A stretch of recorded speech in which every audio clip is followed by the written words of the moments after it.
سورۃ الفتح کی آیت نمبر 4۔ الحمدللہ وکفیٰ وسلام علی عبادہ الذین اصطفیٰ، خصوصاً علی سید الرسل وخاتم الانبیاء وعلی آلہ واصحابہ الاتقیاء۔ اما بعد فاعوذ باللہ من الشیطان الرجیم، بسم اللہ الرحمن الرحیم۔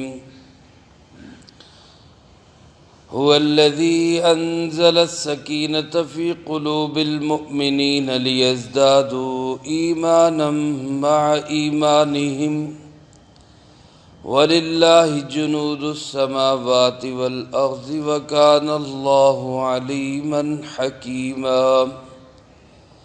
لِيُدْخِلَ الْمُؤْمِنِينَ وَالْمُؤْمِنَاتِ جَنَّاتٍ تَجْرِي مِن تَحْتِهَا الْأَنْهَارُ خَالِدِينَ فِيهَا وَيُكَفِّرَ عَنْهُمْ سَيِّئَاتِهِمْ وَكَانَ ذَلِكَ عِندَ اللَّهِ فَوْزًا عَظِيمًا۔ وَيُعَذِّبَ الْمُنَافِقِينَ وَالْمُنَافِقَاتِ وَالْمُشْرِكِينَ وَالْمُشْرِكَاتِ الظَّانِّينَ بِاللَّهِ ظَنَّ السَّوْءِ عَلَيْهِمْ دَائِرَةُ السَّوْءِ، وغضب اللہ علیہم ولعنہم وأعد لهم جہنم وساءت مصیرا۔ وللہ جنود السماوات والأرض وکان اللہ عزیزا حکیما۔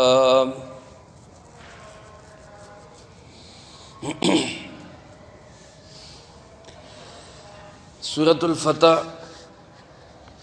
صلح حدیبیہ کے پس منظر میں نازل ہوئی۔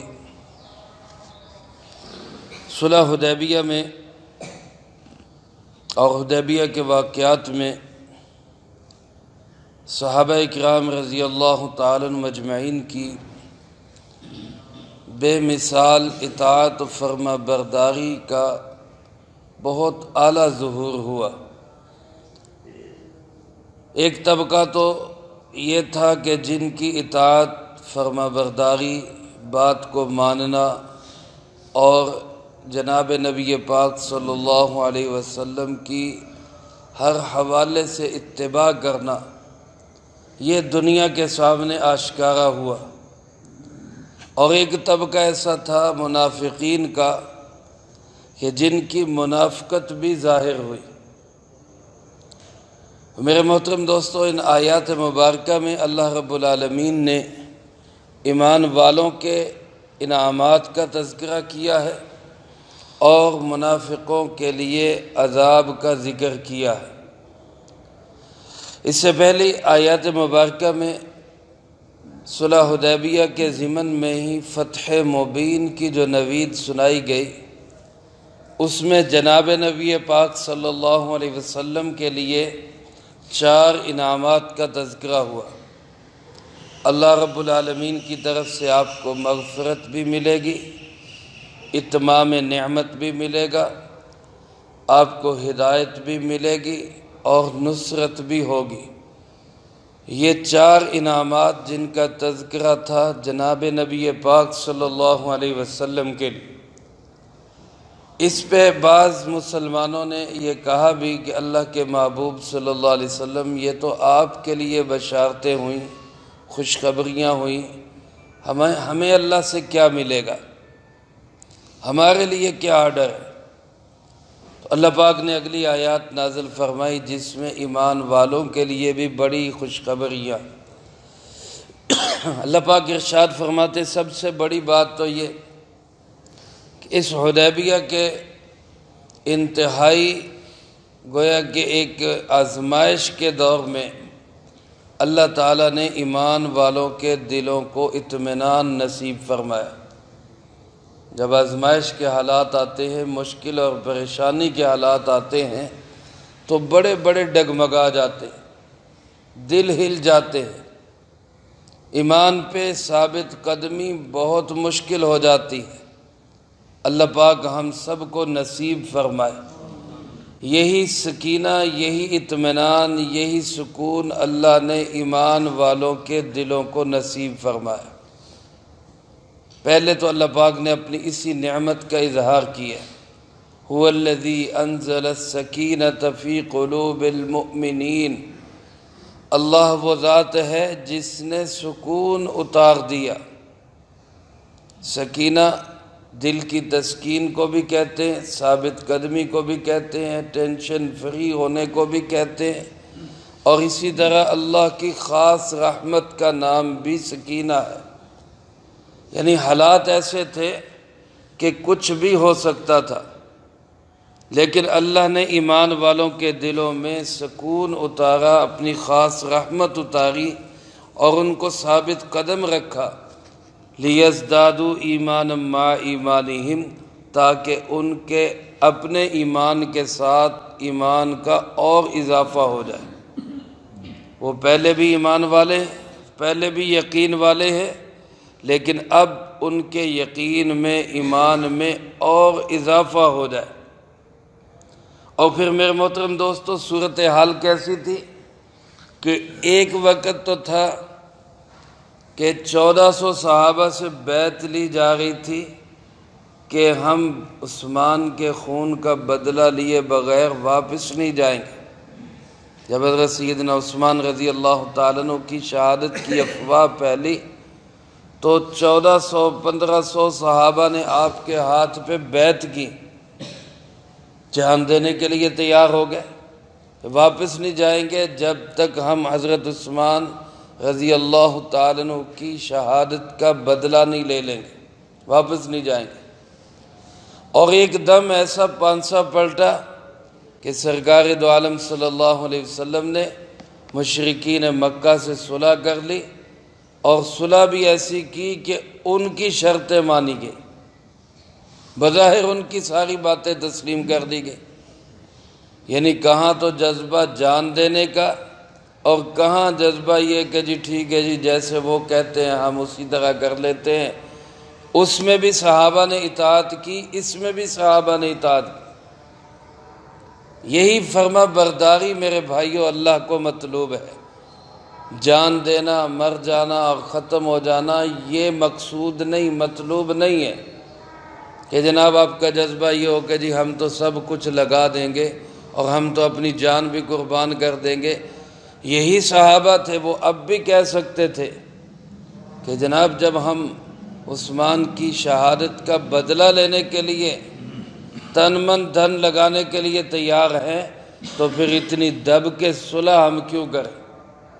ہم نہیں کرتے صلح، لیکن مجال ہے کہ ایک دو کے اظہار کے علاوہ کسی نے اس کا اظہار بھی کیا ہو، اور جنہوں نے اظہار بھی کیا انہوں نے کوئی اختلاف نہیں کیا۔ جناب نبی پاک صلی اللہ علیہ وسلم نے فرمایا کہ میں بہتر جانتا ہوں، انہوں نے کہا جس سر تسلیم خم۔ یہ بے مثال اطاعت و فرما برداری، یہ ہے اصل دین۔ دیکھو نمازیں پڑھنے میں کچھ نہیں ہے، روزے رکھنے میں کچھ نہیں ہے، اصل چیز ہے اللہ اور اللہ کے رسول صلی اللہ علیہ وسلم کی بات ماننا۔ ابھی کچھ دیر کے بعد مکروہ وقت شروع ہوگا، جب مکروہ وقت شروع ہوگا اس وقت میں کوئی بندہ بڑی نیک نیتی کے ساتھ، پورے اخلاص کے ساتھ اور خشوع و خضوع کے ساتھ نماز پڑھے تو کیا خیال ہے اس کو نماز کا ثواب ملے گا؟ کوئی ثواب نہیں ملے گا، کیونکہ نماز میں کچھ نہیں رکھا۔ اصل چیز ہے اللہ اور اس کے رسول صلی اللہ علیہ وسلم کی بات ماننا۔ اب اس وقت میں نماز پڑھنا سب سے بڑا عمل ہے، اور اس وقت میں نماز کا چھوڑ دینا یہ سب سے بڑا عمل ہے۔ یعنی بات مانی جائے، اطاعت کی جائے، فرما برداری کی جائے، جب کہا جائے پڑھو تو پڑھنا عبادت، جب کہا جائے کہ نہ پڑھو تو پھر نہ پڑھنا عبادت۔ یہ ایسی بے مثال اطاعت و فرما برداری، یہ تھا وہ ترہ امتیاز جس نے صحابہ کرام رضی اللہ تعالیٰ عنہ مجمعین کو صحابہ بنایا، اور رضی اللہ تعالیٰ عنہم بنایا۔ اللہ رب العالمین ارشاد فرماتے یہ میرا انعام تھا تمہارے لیے کہ میں نے تمہارے دلوں کو ثابت قدم رکھا، تمہارے دل ہلنے نہیں دیے، تمہارا ایمان پہلا بھی رہا اور زیادہ اضافہ ہو گیا۔ باقی رہی بات یہ کہ لڑائی جھگڑے کے لیے تیار تھے، جان دینے کے لیے تیار تھے۔ اللہ پاک فرماتے وَلِلَّهِ جُنُودُ السَّمَاوَاتِ وَالْأَرْضِ، اللہ کے پاس تو آسمان و زمین کے بڑے لشکر ہیں، وہ تمہارا محتاج نہیں ہے۔ اللہ پاک میرا آپ کا آج کے مسلمانوں کے جذبات کا اور دین پہ لگانے کا وہ محتاج نہیں ہے۔ وہ دین کو بچانا چاہے تو اس کے بڑے لشکر ہیں، وہ بدر میں آئے بھی ہیں، احد میں آئے بھی ہیں، وہ اب بھی آ رہے ہیں۔ اللہ رب العالمین کی طرف سے وہ پیغامات جہاد کے اور دین کے نام پہ قربان ہونے کے، وہ تمہاری خوش نصیبی ہے۔ یہ نہیں کہ اللہ رب العالمین پہ تم کوئی احسان کر رہے ہو کہ جناب ہم تیار ہیں، جان دینے کے لیے تیار ہیں تو ہمارا کوئی بڑا احسان ہے۔ فرمایا اللہ کے پاس بڑے لشکر ہیں، وہ چاہے اپنے لشکروں کو استعمال کر لے، لیکن وَكَانَ اللَّهُ عَلِيمًا حَكِيمًا، وہ علیم بھی ہے، وہ حکیم بھی ہے، اس کے علم میں ہے، وہ جانتا ہے کہ میرے کس عمل کی کیا حکمتیں ہیں، کس وقت میں کیا کرنا۔ میرے بھائیو، اللہ رب العالمین جو آزمائش دیتے ہیں، کبھی حالات آتے ہیں، پریشانیاں آتی ہیں، اس میں اللہ کی طرف ہی رجوع رکھنا اور اسی بات کو سوچنا کہ اس وقت میں میرے اللہ کا کیا حکم ہے، یہی اللہ کی رضامندی، یہی اللہ رب العالمین کو مطلوب ہے۔ اللہ پاک فرماتے ہیں اب اس کا نتیجہ کیا ہے، فائدہ کیا ہے؟ فرمایا لِيُدْخِلَ الْمُؤْمِنِينَ وَالْمُؤْمِنَاتِ، تاکہ اللہ رب العالمین اپنی رحمت سے داخل کر دے ایمان والوں مردوں کو اور ایمان والی عورتوں کو، جنات تجری من تحتی الانہار، ایسے باغات میں جن کے سامنے نہریں چل رہی ہوں گی۔ جنت کی بہترین خوبصورت لوکیشن اللہ نے بتا دی، ایسے باغات ہیں جن کے سامنے نہریں چل رہی، اور ایسے خوبصورت پرفضا بہترین مقامات، کوئی 2 4 6 سال کے لیے نہیں، بلکہ اللہ فرماتے خالدین فیہا، ہمیشہ ہمیشہ ان میں رہیں گے۔ جنہوں نے اللہ اور اس کے رسول صلی اللہ علیہ وسلم کی بے مثال اطاعت کی، ان کو جنت ملے گی، باغات ملیں گے، خوبصورت مقامات ملیں گے، اور وہ بھی ہمیشہ ہمیشہ کے لیے ملیں گے۔ اور دوسرا انعام کیا ہے؟ فرمایا وَيُكَفِّرْ عَنْهُمْ سَيِّئَاتِهِمْ، اللہ ان ایمان والوں کے گناہوں کا کفارہ کر دیں گے، ان کی برائیوں کو اللہ مٹا دیں گے۔ دیکھو میرے بھائیو، انسان جتنا بھی مکمل ہو، پرفیکٹ ہو، جتنا بھی وہ کہے کہ جناب میں اللہ اور اس کے رسول کی نافرمانی نہیں کرتا، پھر بھی انسان سے برائیاں ہو جاتی، پھر بھی گناہ ہو جاتے، پھر بھی حکم عدولیاں ہو جاتی ہیں۔ اللہ رب العالمین کی بارگاہ میں ہماری تو عبادتیں بھی ایسی ہیں کہ وہ شاید عبادتیں بھی ہماری گناہ ہی سمجھی جاتی ہیں۔ یہ کیسی عبادت ہے؟ نماز میں کھڑے ہیں، دھیان کہیں اور ہے، قرآن پاک کی تلاوت کر رہے ہیں، دماغ میں کچھ اور چل رہا ہے۔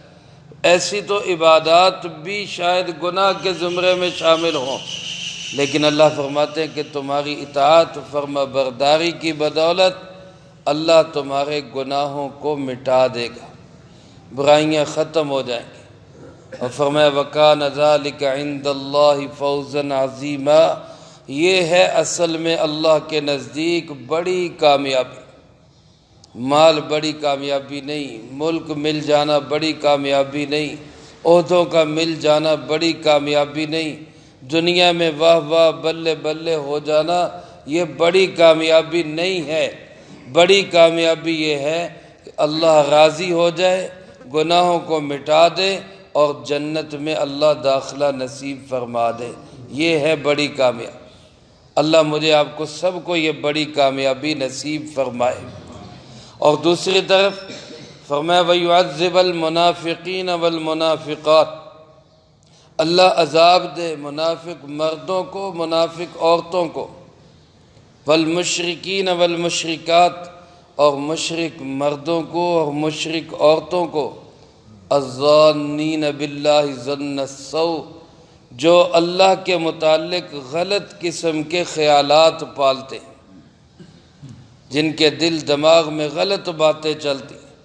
ابھی جب آپ حدیبیہ کے لیے جا رہے، عمرہ کے لیے جا رہے، تو آپ نے قبائل کو سب کو پیغام بھیجا کہ بھئی چلو میرے ساتھ۔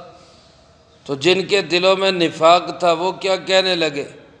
وہ کہنے لگے کہ یہ تو ہمیں جو ہے نا مروانے کے لیے لے کے جا رہے، مکے والوں کے ساتھ دشمنی ہے، لڑائی ہے، اور وہاں لے کے جائے گا اور ہمیں مروا دے گا وہاں جا کے، خام خواہ کی لڑائی میں ہمیں جھونکنا چاہتا ہے۔ تو رسول اللہ صلی اللہ علیہ وسلم کی بات ماننے کی بجائے بدگمانیاں کرنے لگ گئے، غلط گمان پالنے لگ گئے۔ اللہ پاک فرماتے علیہم دائرۃ السوء، جب برائی کا پہیہ گھومے گا تو اس کا وبال انہی کے اوپر پڑے گا۔ دائرہ کہتے ہیں گھومنے والی چیز کو۔ دنیا کے اندر جب اللہ کی تقدیر کا پہیہ گھومتا ہے تو بڑے بڑے اوپر سے نیچے گرتے، منہ کے بل گرتے۔ اللہ پاک فرماتے جب وہ تقدیر کا پہیہ گھومے گا تو اس میں برائیاں، اس میں برے حالات اور اس میں سزا کے سارے مناظر وہ انہی کے اوپر آ کے پڑے۔ اب تو یہ بچ رہے ہیں کہ جناب جہاد میں گئے تو مارے جائیں گے، اللہ کے دین کا کام کیا تو پکڑے جائیں گے، اور اس کے لیے اپنی جان چھڑانا چاہتے ہیں۔ اللہ پاک فرماتے کہ ان کی جان چھوٹے گی نہیں، بچیں گے نہیں۔ یہ جب وقت کا پہیہ گھومے گا تو یہ سب اپنی انہی حرکتوں کی وجہ سے پھنسیں گے۔ اور فرمایا وغضب اللہ علیہم، اللہ کا ان پہ غصہ بھی ہوگا، غضب بھی ہوگا، ولعنہم، اور اللہ نے ان پہ لعنت بھی کی، وأعد لہم جہنم، اور اللہ نے ان کے لیے جہنم تیار کر رکھی ہے، وساءت مصیرا، اور وہ بہت برا ٹھکانہ۔ اللہ میری آپ کی سب کی اس جہنم سے حفاظت فرمائے۔ اور فرمایا پھر آخر میں اللہ پاک فرماتے کہ جو لشکر، جو ایمان والے اللہ کے دین کے نام پہ نکلے ہیں وہ اس کو اپنا کمال نہ سمجھیں۔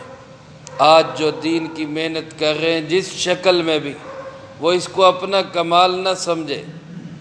کوئی تبلیغ میں ہے، کوئی جہاد میں ہے، کوئی سیاست میں ہے، کوئی تعلیم میں ہے، جس شکل میں بھی وہ اللہ کے دین کا کام کر رہے، وہ یہ نہ سمجھے یہ میرا کمال ہے، بلکہ وہ یہ سمجھے کہ یہ اللہ کا احسان ہے، وہ مجھ سے کام لے۔ ورنہ فرمایا وَلِلَّهِ جُنُودُ السَّمَاوَاتِ وَالْأَرْضِ، اللہ کے پاس تو آسمان و زمین کے بہت سے لشکر ہیں، بہت سے لشکر ہیں، وہ کسی کا محتاج نہیں ہے۔ ہاں وہ کام لے لیتا ہے کسی سے، قبول کر لیتا ہے کسی کے کام کو، تو یہ اس کا احسان ہے اس بندے پر۔ تو میں وَكَانَ اللَّهُ عَزِيزًا حَكِيمًا، اللہ تو غالب ہے، حکمتوں والا ہے، وہ جو چاہے جب چاہے جیسے چاہے وہ کر سکتا ہے۔ اسباب کے تحت بھی وہی کرتا ہے، اسباب کے بغیر بھی وہی کرتا ہے، اسباب کے برعکس بھی وہی کرتا ہے، اس کو ساری قدرتیں حاصل ہیں۔ میرے محترم دوستو، اللہ کو سامنے رکھتے ہوئے اس کی بے مثال اطاعت و فرما برداری، رسول اللہ صلی اللہ علیہ وسلم کی بات ماننا، یہی اصل دین ہے۔ اپنے شوق پورے کرنے کا نام دین نہیں ہے۔ میرے دل میں ایک بات آ گئی لہٰذا میں کر رہا ہوں، یہ بہت بڑا دین ہے، یہ دین نہیں ہے۔ دین ہے اللہ اور اس کے رسول صلی اللہ علیہ وسلم کی بات ماننا۔ تو میں بھی آپ بھی نیت کریں، ہر حوالے سے ہم عبادات میں ہوں، کاروبار میں ہوں، معاملات میں ہوں، کسی بھی چیز کے اندر ہوں، ہم ہر حوالے سے بات مانیں گے اللہ کی اور اللہ کے رسول صلی اللہ علیہ وسلم کی۔ یہی بڑی کامیابی ہے۔ اللہ مجھے آپ کو سب کو نصیب فرمائے، جو کہا سنا اس کو زندگی میں لا کے دوسروں تک پہنچانے کی توفیق عطا فرمائے۔ اللہم انت السلام ومنک السلام، تبارکت ربنا وتعالیت یا ذا الجلال والاکرام۔ اللہم اعنا علی ذکرک وشکرک وحسن عبادتک۔ اللہم احسن عاقبتنا فی الامور کلہا وأجرنا من خزي الدنيا وعذاب الآخرة۔ اللهم باقية كباقية الوليد، اللهم استر عوراتنا وآمن روعاتنا، اللهم إنا نجعلك في نحورهم ونعوذ بك من شرورهم، اللهم اكفنا